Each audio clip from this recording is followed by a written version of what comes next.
Bueno, estamos acá en Eros y Psique, que es este ciclo de entrevista a expertos. En este caso, bueno, es para mí una alegría inmensa y un honor infinito estar frente a Graciela Bragañolo. Graciela Bragañolo, no tengo palabras, Graciela, porque yo sabes muy bien que a nivel humano yo te quiero con toda el alma. Esto lo voy a decir así públicamente, porque es una persona maravillosa, de lo que no hay, digamos, en este mundo. Así que aparte de ese ser humano excepcional, que es lo primero y lo que más destaco, una persona muy sabia, que es, ella se va a presentar, ¿qué es? Entonces te voy a preguntar, Graciela, que nos cuentes quién sos, qué haces y cómo llegaste hasta acá a hacer lo que haces hoy. Así que bueno, voy a escucharte con todo el placer, que siempre aclaro que Graciela fue mi maestra y mi mentora en un montón de cuestiones profesionales en esta vida y personales también. Así que, como siempre, un gusto escucharte, te dejo la palabra. Bueno, en principio, Silvana, bueno, mil gracias por tu presentación. Yo también te quiero muchísimo y te valoro muchísimo como profesional y como persona. Y realmente agradezco mucho tu convocatoria para compartir un proyecto una vez más.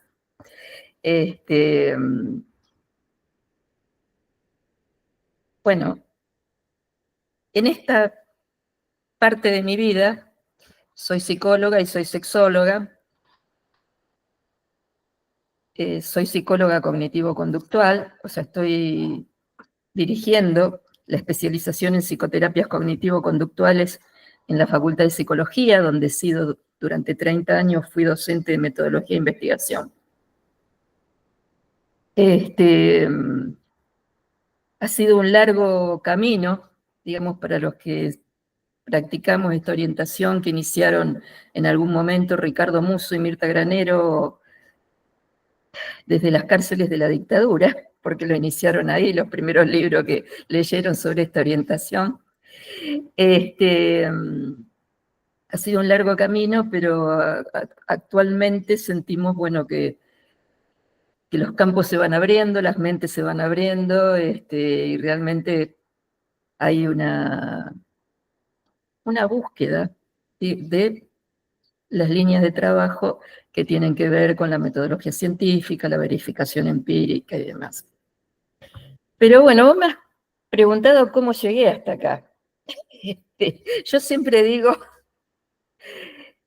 que he tenido muchas vidas absolutamente distintas. Cada una de esas vidas implicó trabajar arduamente en ese campo, generar todo un currículum en ese campo, que después, cuando la vida me hacía dar la vuelta de 180 grados, tenía que dejar atrás y empezar con mi currículum de nuevo en otra cosa.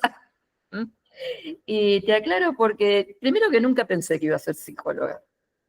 Yo los primeros 30 años de mi vida, tengo 76 ahora, los primeros 30 años de mi vida los dediqué al arte. O sea, yo empecé ballet a los 5 años, hice 20 años de danza, 10 años de teatro, y empecé a escribir poesía antes de saber escribir, porque le dictaba a mi mamá, y empecé a escribir. Aprendí a leer sola con el libro UPA cuando estaba terminando los 4 años, digamos. Me encontré con varias personas de mi generación que aprendimos a leer sola con el libro UPA. Yo digo, y ahora les está dando tanto trabajo. Realmente. Bueno, la cuestión es que ese era mi mundo. O sea, todo mi proyecto era ser escritora y actriz. Esos 10 años que hice teatro, trabajé todo el tiempo. Fue algo muy intenso.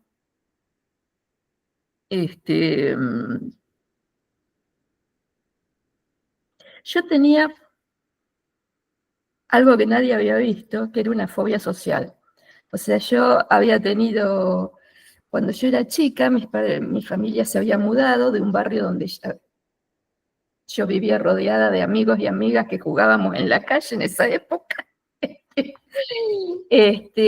a un lugar donde no había chicos y solo había 2 chicas que tenían 3 o 4 años más que yo. Como yo era muy, mi abuela decía machona, mi mamá me hacía pantalones sin ningún prejuicio. Las niñas no usaban pantalones en esa época. Yo siempre estaba trepada a algún lado. Y estas chicas, cada vez que cuando yo empecé a salir a la calle, al Barrio Nuevo, tenía un pantalón a cuadros y me empezaban a gritar Arlequín y me hacían burla y se reían de mí. Hasta ese momento yo jamás había experimentado lo que era que alguien te hiciera burla. Ahora uno lo dice y parece una pavada, te hacían burla porque usabas pantalones, pero bueno, yo tenía 6 años y para mí fue crítico, fue crítico. Esto me significó una fobia social muy, muy, muy importante, o sea, me metí dentro de mí misma. Nadie se dio cuenta, porque yo desde los 5 años estaba en escenario y recitaba, bailaba, hacía teatro, o sea, y además tenía carácter, o sea que nadie se dio cuenta que yo tenía una fobia social, pero no pude hacer amigas nuevas en toda la secundaria, solo tuve 2 amigas que habían estado conmigo en la primaria. Estuve 11 años en una escuela de ballet donde no pude hacer ninguna amiga. Y cuando terminé la secundaria, me anoté en letras porque no había tanta variedad de carreras como hay ahora. Y bueno, me gustaba cursar letras, cursé 2 años, pero la primera vez que me fue mal un examen, pues me pasaban 2 cosas. Primero, que no sabía estudiar. Yo sabía mucho porque había sido una pibita que leía muchísimo, entonces, qué sé yo, claro, mis padres eran obreros, pero leían de todo, y a los 12 años ya me habían puesto en las manos La Divina Comedia, El Paraíso Perdido de Milton. A los 14 años, con el tema de la sexualidad que nos ocupa, yo a los 14 años estaba en la biblioteca del barrio leyendo Henry Miller, Trópico de Cáncer, Trópico de Capricornio. Después Lorenz, bueno, la cuestión que la primera vez que me fue mal en un examen, yo no me animaba ni a preguntar dónde estaba el horario de consulta del profesor. Y además de un novio terriblemente absorbente, que fue mi primer novio, de esas cosas que vivía pegado a mí, y terminé dejando porque no podía integrarme en un lugar nuevo. Yo me había recibido de maestra normal, o sea que tendría que estar trabajando ya para esa altura, y no podía entrar a las escuelas a anotarme. O sea, mis padres no entendían nada, creían que yo era una vaga total, o sea, porque como no iba a trabajar, no conseguía trabajo, me la pasaba haciendo teatro, me iba a mi casa a las 7 de la tarde y volvía a las 5 de la mañana, porque además después nos quedábamos escribiendo en los bares y eso, o sea, era miembro de una revista literaria.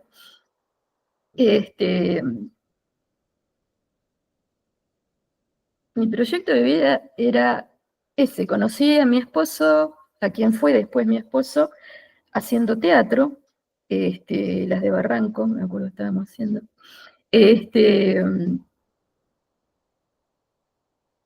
Nos casamos, o sea, a ver, era así. Él tenía 19 años y yo tenía 22. Queríamos irnos a vivir juntos. Pero esa época, te estoy hablando, yo tengo 76, o sea, estoy hablando de 50 años atrás. Nos veían la cara de criatura, pues yo encima siempre parecí más joven, o sea, cuando tenía 20 años parecía que tenía 15. Y llega un día él antes de la función que teníamos que hacer y me dice, mirá, encontré una pensión re linda, tiene como un monoambiente con una cocinita y el baño, dice. Y dice, pero nos piden libreta de matrimonio. Estábamos en el barcito antes de la función. Y me dice, ¿nos casamos? Y yo le miro y digo, ay, mi vida. Bueno, y en 15 días estábamos casados. ¿En serio? Vos que no sabía eso. No sabía eso, mirá. A ver, no teníamos un plan, vamos a formar una familia, vamos a hacer... Queríamos vivir Querían juntos. vivir juntos, claro, en ese momento era la única forma. Así que bueno, mientras estábamos en eso, que nos casábamos y demás, nos casamos en el 70, en el año 73 venían las elecciones, las primeras elecciones después de años de golpes de Estado. Nosotros no sabíamos bien a quién votar, teníamos nuestras críticas, y de repente lo escuchamos en la televisión a Jorge Abelardo Ramos, el historiador que estaba presentando su partido, Frente de Izquierda Popular, y que Ramos hacía una síntesis magistral y te podía empezar explicando qué pasaba en el virreinato y terminaba mostrándote las razones por las cuales ahora estábamos como estábamos, y realmente nos deslumbró a los dos. Entonces dijimos, bueno, vamos, nos afiliamos. Entonces fuimos los dos, llegamos, queremos afiliarnos. Bueno, tuvimos 10 años en ese lugar. En algún momento tuve que dejar el teatro por una razón muy simple. Tuve mi primer hijo, después de 4 años tuvimos nuestro primer hijo, y bueno, yo trabajaba de noche y mi marido trabajaba de día, o sea, y los fines de semana estaba haciendo funciones o estaba haciendo giras, entonces nunca con mi familia. Entre eso y no quería descuidar la vida del partido y demás, llegó un momento que puse en la balanza, digo, bueno, hasta acá llegamos con el teatro. Mientras tanto, conseguí trabajo de maestra, entonces me dio todo eso, por fin, que fue una compañera que yo le voy a estar agradecida toda la vida, porque me dijo, mira, hay una escuela que necesita una secretaria, ya te anoté, te están esperando en Villa Diego. Se resolvió el problema de presentarte. La fobia a conseguir trabajo se resolvió de golpe y desde entonces no paré nunca de trabajar.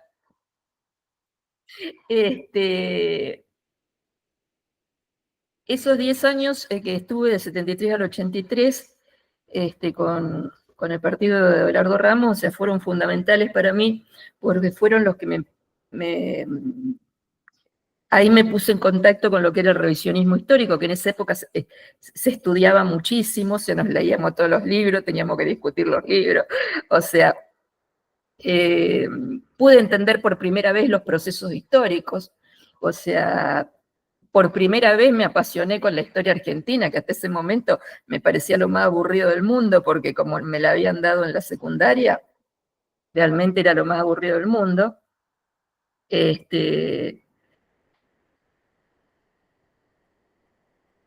Dentro de ese proceso, en el 78, con un grupo de mujeres, fui cofundadora y presidí la primera agrupación feminista que hubo en Rosario, que se llamó Centro de Estudios de la Mujer. Que tuvimos muchas actividades, digamos. Realmente era un grupo así había mujeres profesionales, mujeres que eran amas de casa, mujeres que no tenían, que eran de distintos partidos inclusive, y del cual formaron parte Mirta Granero, Hilda Bichaín, María Cristina Granero, Ana María Seno, que nos dio la primera charla. Queríamos hablar algo sobre la sexualidad de la mujer. ¡Ay, yo tengo una ginecóloga que es macanuda! Era Ana María Seno, de Luque.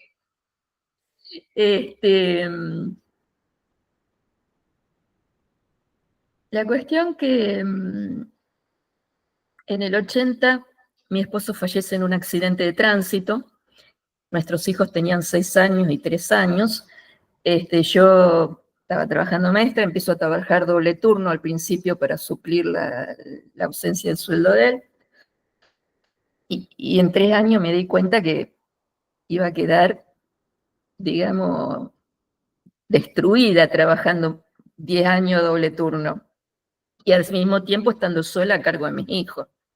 Claro, que otro trabajo. Entonces, en ese momento, mi terapeuta era Mirta Granero, y yo le dije, mira, quiero estudiar algo que me permita hacer otra cosa, que me permita tener ingresos de otra manera para mantener a mis hijos. Y Mirta me dice, ¿qué te gusta a vos? Y digo, a mí me apasiona la historia. y me dio una respuesta que toda la vida se la cuento a todo el mundo, porque realmente dice, mira, ella conocía mi militancia y demás, dice, mira, vas a estudiar 6 años, lo mismo que con cualquier carrera independiente, vas a ganar lo mismo que siendo maestra y te van a echar con cualquier gobierno que no le guste lo que vos enseñás. Sabia palabra de Mirta. Además, Mirta siempre tan pragmática. Sí, viste esas cosas de Viste que Y entonces justo dio la casualidad que estaba el primer año común en humanidades, todavía la psicología estaba en humanidades, y daban todo, el primer año común tenía todo, a mí me gustaba todo, era introducción a antropología, filosofía, sociología, historia, psicología, Claro, a mí me gustaba todo. Yo también hice el primer año común en la Facultad de Humanidades y Artes. Claro, La claro. filosofía, historia, antropología, todas las materias en común con las de humanidades. Y era re lindo, y era re lindo. Y ahí me di cuenta que todo lo que yo había venido haciendo, lo que tenía que ver con el arte, con la docencia, con la política, todo tenía que ver con las personas. Y con la calidad, y porque a mí me interesaba la calidad de vida de las personas, y me interesaban genuinamente las personas. Entonces, me decido por psicología mientras estoy cursando. Desde ya sabía que yo no iba a adherir a psicoanálisis, pues yo venía de una formación, hablamos de pensamiento nacional, e incluso del materialismo histórico, cierta dosis de marxismo, o sea, venía de otra forma de pensar la realidad. Entonces, pero bueno, esa era la única forma que yo tenía de llegar a tener un título de psicóloga. O sea, pude estudiar gracias a que Mirta me prestaba los libros, pues yo no tenía un mango, o sea, para poder estudiar eso renuncié a tener el doble turno y además empecé a cobrar una pensión de mi esposo que era ínfima, ínfima, como si fueran ahora, no sé, 200.000 pesos o algo por el estilo. O sea que bueno, fueron 6 años en que hice la carrera que yo digo, fue como estar en la guerra, porque ese tiempo no compré ropa, no compré zapatos, o sea, nos daba cosa heredábamos de los hijos de mi hermana, los hijos de una prima, de una tía mía que estaba en Cáritas. Digo, cuando terminé el 6º año, mi guardapolvo de la escuela y estaba transparente ya. Y además, bueno, racionalizando la comida como si estuviéramos en la guerra.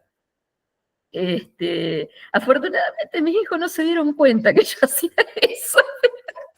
Pues yo les pregunté de grande, digo, ¿vos te molestó mucho que nosotros, yo no me di cuenta que había problema con la comida?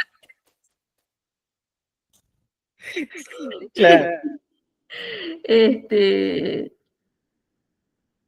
Miro para atrás y fue duro, pero también fue emocionante y fue hermoso poder tener esa vida de estudiante, compartir. Tengo amigas todavía de esa época, y me apasioné mucho por lo que se podía hacer. Cada vez que llegaba a casa que había rendido, yo mira, estudiaba, rendía, rendía. Rendí todas las materias año por año, pues, o sea, al lado de lo que me había pasado con mi compañero, digo, rendir es una boludez, no me voy a hacer problema por esto. Claro, porque uno lo pone en la justa medida, digamos, claro, ¿no? Pone en lugar de examen en lo que es. Claro, mirá que yo no sabía estudiar, yo aprendí a estudiar enseñándole a los chicos en 4º grado cómo había que estudiar. Y llegaba a casa y los chicos, yo decía, ay, yo rendí bien, y los chicos, ¿cuánto sacaste? Estaba mi hijo.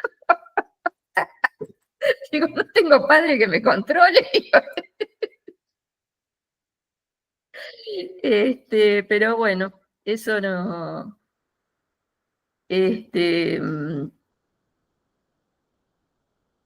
Los 2 últimos años de la carrera, Mirta, el Instituto 15 me permitió empezar a cursar el posgrado en sexología. A ver, yo como docente venía dando clases de educación sexual por mi cuenta y por la libre, y, o sea, antes del 83, o sea, no estaba permitido, pero lo hacíamos igual, y los padres estaban re agradecidos de que uno le hablara algo a los chicos del tema. Claro, y con todo el valor que tenía hacerlo en ese contexto, digamos, no Claro, tan distinto al actual. sí. Así que bueno, venía teniendo experiencia en el tema y de cuáles eran las preguntas y las interrogantes que tenían los chicos sobre las cuestiones. Yo daba sobre todo clase de cuarto a séptimo porque me gustaba, me apasionaba, y todavía lo extraño, dar estudios sociales y ciencias naturales. Y me encanta enseñar ciencia, me encanta enseñar historia. Y bueno, ese posgrado fue la experiencia educativa más hermosa que tuve en mi vida, digamos, o sea, en el sentido de todas las cosas que se trabajaron, lo que te abrió la cabeza, así que realmente estoy absolutamente agradecida al Instituto 15. Además me dieron una beca, que agradezco infinitamente porque yo estaba pobre de solemnidad, te digo, o sea, te digo, 6 años sin comprar ropa, eh, contando cada cosa que se comían, reciclaba hasta la última hoja de lechuga. Así que el agradecimiento que tengo es infinito. Y eso me permite, además, mientras tanto iba leyendo los libros que traían Mirta y Ricardo, y como la sexología se trabaja desde las psicoterapias cognitivo-conductuales, o sea que eso realmente me ayudó a formarme, o sea que cuando me recibí, yo ya empecé a trabajar en esa orientación.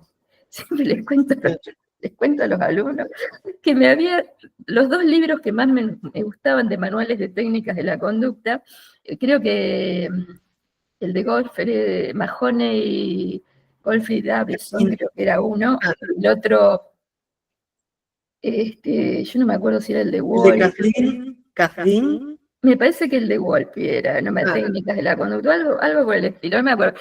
Eran 2 que es lo que me daban toda la respuesta para todas las situaciones supuestamente que se me podían presentar. Yo los resumí, pues estamos, los resumí. Las hojas de resumen las puse en la carpeta donde ponía las historias clínicas y empecé al consultorio con esos libros resumidos encima, que nunca los miré. Después el resumen. Pero era como decir, ay, bueno, si tengo alguna duda, aquí tengo la seguridad que voy a saber qué hacer. Digo, fueron mis acompañantes fóbicos esos 2 resúmenes.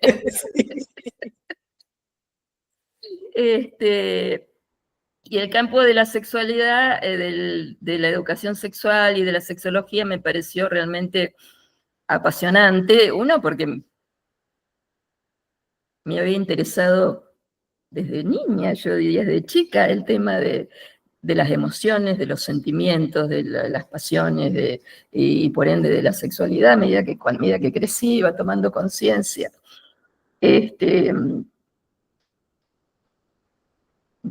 Yo a los 8 años había decidido ser poeta, entonces empecé agarré un cuaderno y empecé a escribir todos los días, todos los días. Y me acuerdo que me pregunté qué era lo que diferenciaba a un poeta de una persona, qué sé yo, que podía contar lo mismo, pero sin hacer poesía. Y yo llegué a la conclusión que tenía que ver con las emociones y con la forma de expresar las emociones. Entonces empecé a practicar algo intuitivamente que tenía que ver con, bueno, había algo que me atraía, un tema, una idea, una palabra, un árbol, la luna, la no sé qué, lo que fuera, y yo me enfocaba en eso, me enfocaba en eso, me enfocaba en eso, me enfocaba en eso, hasta que de repente algo fluía. Y yo me acuerdo que observé durante años ese proceso, y yo dije, ¿de dónde sale esto? Que apareció de repente en mi cabeza y yo no sé de dónde sale. Lo que era un poema, una metáfora, Así que digo, bueno, de alguna manera eso me puso en contacto con aspectos profundos de la sensorialidad y la sensualidad. ¿Mm? Y para mí siempre fue muy importante. Así que realmente, y bueno, y además era profundamente rebelde con todo lo que eran los paradigmas femeninos, digamos, qué sé yo. A los 13 años mi mamá me sentó en la cocina cuando me menstrué por primera vez, mi mamá me sentó en la cocina diciéndome, bueno, que no me acuerdo bien las palabras, pero el sentido era que ahora yo podía quedar embarazada, entonces tenía que cuidar mi virginidad y tenía que cuidar porque luego más adelante cuando fuera más grande tenía que casarme, que con los hombres no era tan así, pero yo me acuerdo que mientras mi mamá me lo decía, yo no me animé a decir nada. Pero la furia que sentí dentro de mí, yo me acuerdo, digo, cuando me enojo veo rojo, la furia que sentí dentro mío, yo dije, yo jamás voy a hacer eso. El que se quiera quedar conmigo porque tengo un himen se puede ir a la miércoles. Yo no voy a hacer eso jamás. Claro, claro. Y después esta cuestión, digamos, yo recuerdo, estábamos haciendo teatro, ponele 19, 20 años, habíamos después de la función, habíamos ido a comer algo, y yo qué, y me preguntan, estábamos todos los compañeros, me preguntan a boca de jarro, Graciela, ¿qué opinas de las relaciones prematrimoniales? Y yo dije, estoy de acuerdo. Se armó un escándalo en la mesa, te estoy hablando Claro, de imagínate. 56 años atrás. No, Yo imagínate, no lo claro. dije, a ver, había mucha gente que lo hacía, pero que lo dijeras públicamente así, Hablar de fue un eso. escándalo. Claro, hablar de eso. Sí. Sí, sí. Revolucionario totalmente. Bueno, y con las cuestiones de género también, digamos, yo te recuerdo a vos, recuerdo haber tenido, cuando yo cursaba también en el Instituto 15 y por supuesto el posgrado muchos años después, yo también hice otro recorrido, digamos, hasta que llegué a formarme en cognitiva y en sexología, y recuerdo haberte cruzado en un pasillo cuando yo tenía a mi primera hija, que era muy chiquita, y que yo te decía, bueno, lo que pasa es que estoy contrariada, porque claro, me siento culpable, porque mi hija, y que yo la dejo, y no hago las cosas las cosas que tendría que hacer. Y vos me dijiste, ¿y por qué las tenés que hacer vos? ¿Y quién te dijo a vos que son tus tareas?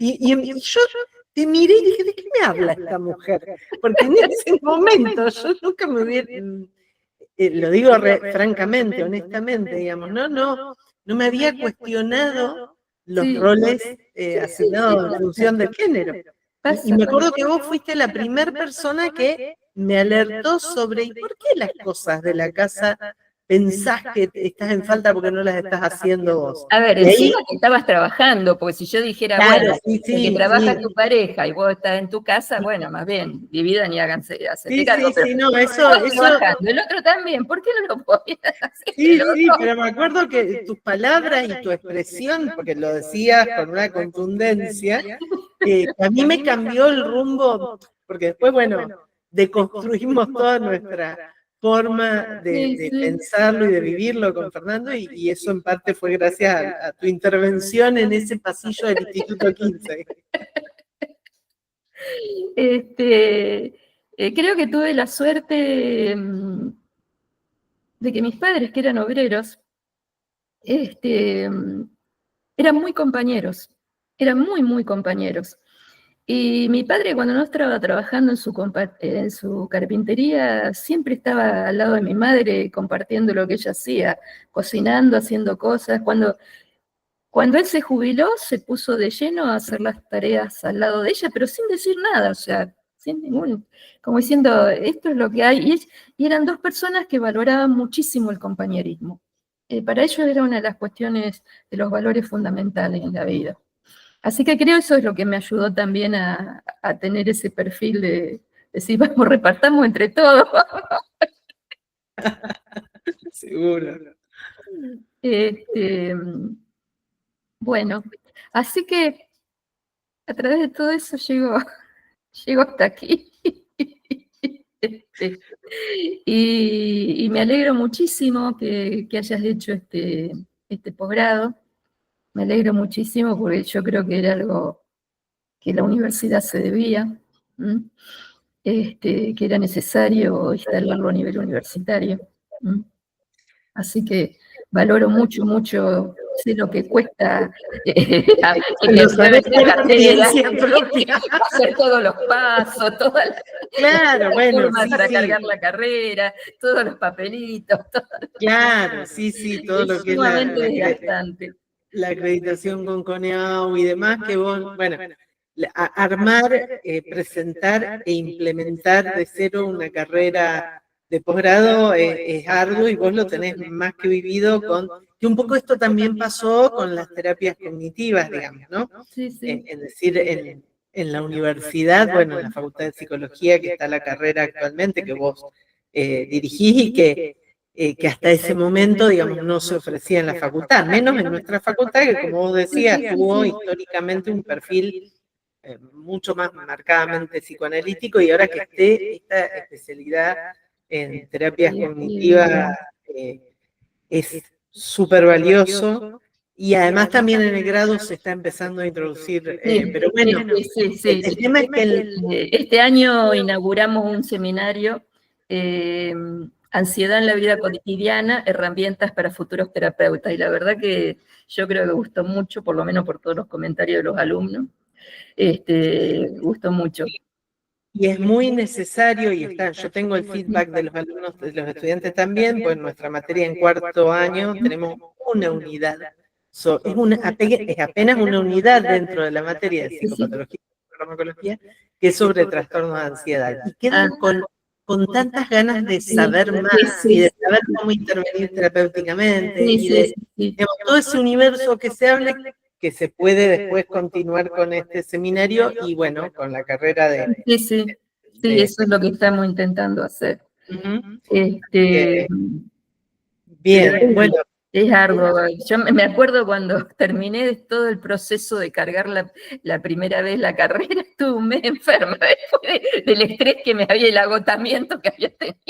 Claro, sí, bueno, yo el año pasado me acuerdo que en abril fue la presentación y quedé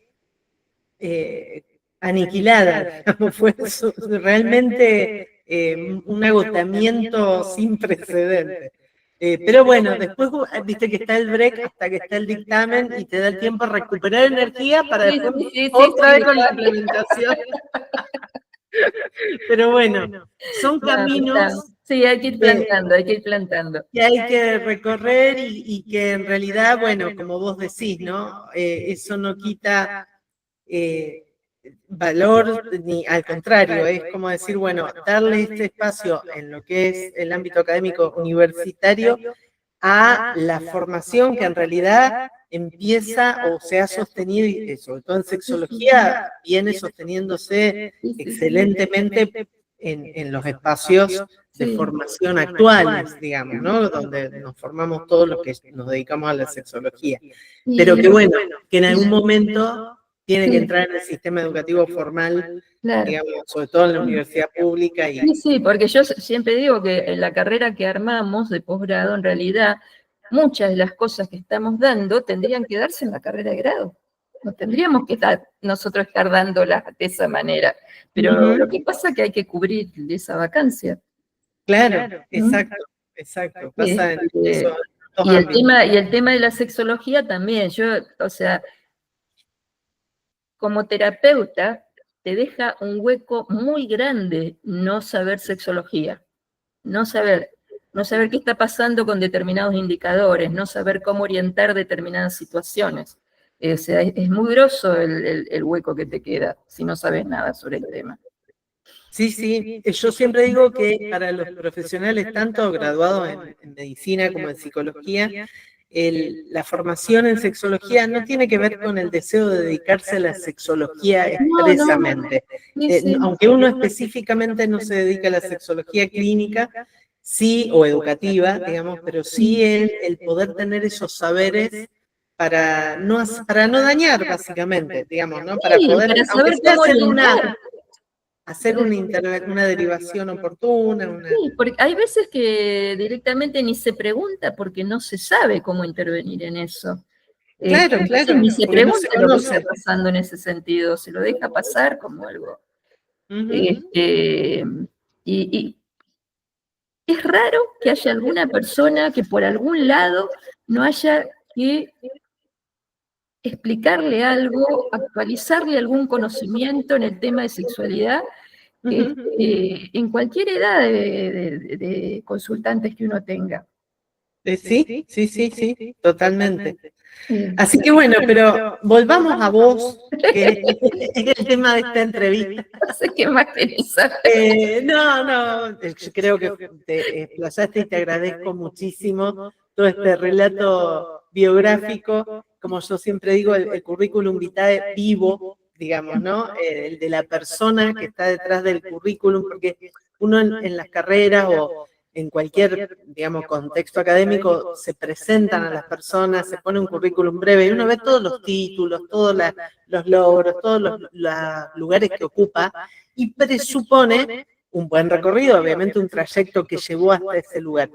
Pero se ignora toda esta cuestión de la singularidad de la historia de vida, de lo subjetivo, de lo emocional, de la vivencia, de cómo cada uno transitó ese recorrido, que es lo que yo trato en estos pocos minutos, digamos, de captar. Y yo creo que hay un hilo de unión muy fuerte entre lo que ha sido mi esencia toda la vida, porque para mí la sensualidad y el erotismo son un arte, en el más alto sentido de la palabra, Sí. y lo vivo de esa manera y trato de transmitirlo de esa manera. Así que realmente no, siento que eso es parte de mi trama, digamos. Sí, es trama, es muy linda palabra. Sí, sí, es que eso confluye en vos y en tu recorrido. Así que bueno, te agradezco muchísimo toda esta parte biográfica que has compartido conmigo y con todos los que te escuchen o vean esta entrevista. Y ahora te voy a pedir otra cosa más, porque estoy así muy pedigüeña, que es que compartas un mensaje que quieras, una recomendación, una idea, un mensaje, lo que sea que vos quieras transmitir a esa persona del público en general, no necesariamente tiene que ser un profesional que quiera cursar la especialización, sino alguien que simplemente escuche el podcast o vea la entrevista y que vos digas, bueno, ¿qué le querés transmitir a esa persona que te está escuchando? Yo diría, yo lo voy a decir desde las cosas que valoro yo. Que elijamos vivir apasionadamente. Que elijamos vivir apasionadamente desde nuestras convicciones, desde nuestros valores. Y que hagamos lo que hagamos, aunque no sepamos todavía qué queremos hacer con nuestra vida, qué carrera queremos seguir, a qué no queremos dedicar, elijamos hacer cosas en las cuales cultivemos profunda disciplina. Para mí, el arte fue una disciplina, la forma en que hice danza, la forma en que hice teatro, o sea, en la entrega, en la responsabilidad, en no faltar nunca a un ensayo y a una, o sea, a ver, porque después podemos aprender muchas cosas, pero hay algo que es fundamental para lograr cualquier cosa que queramos, que es habituarnos a lograr las cosas con disciplina. Y no importa si la disciplina tiene que ver con aprendo a dibujar, aprendo a pintar, aprendo a bailar, o no sé qué, o voy a aprender chino porque no sé todavía qué estoy haciendo. Pero eso que elijo, lo tengo que tomar como disciplina libremente elegida, en el sentido que decimos que el arte es una disciplina, que decimos que un deporte es una disciplina, en el sentido de las cosas que se eligen porque las valoramos. Entonces yo valoro mucho eso, el vivir apasionadamente y el vivir con disciplina. La vida resumida en dos palabras, o sea, es crucial y súper valioso, te agradezco profundamente porque creo que Si uno pone atención a esas dos cuestiones, bueno, todo se ordena, digamos, ¿no? A partir de ahí. Y se orienta a estar mejor o a, por lo menos, sentirse mejor con lo que uno hace. Y aparte, se trasluce la pasión y la disciplina en tu vida y en todo lo que sos y haces. Y eso es lo que no sé si lo dije que te quería mucho, no sé si dije que te admiro mucho. Sí, Creo sí, que, bueno, no, pero es que de verdad, profundamente, sí, creo que una de las personas más sabias, pero muy humilde por otro lado, porque tenés un perfil bajo, a lo mejor en pos de esto que contaba de tu historia, digamos, de no ser tan extrovertida a lo mejor, pero con toda tu humildad, sos de las personas realmente más sabias que conozco y muy generosa con tus conocimientos y tus saberes. Así que eternamente gracias. Me gusta compartir. Bueno, Un gracias. gusto enorme. Igualmente.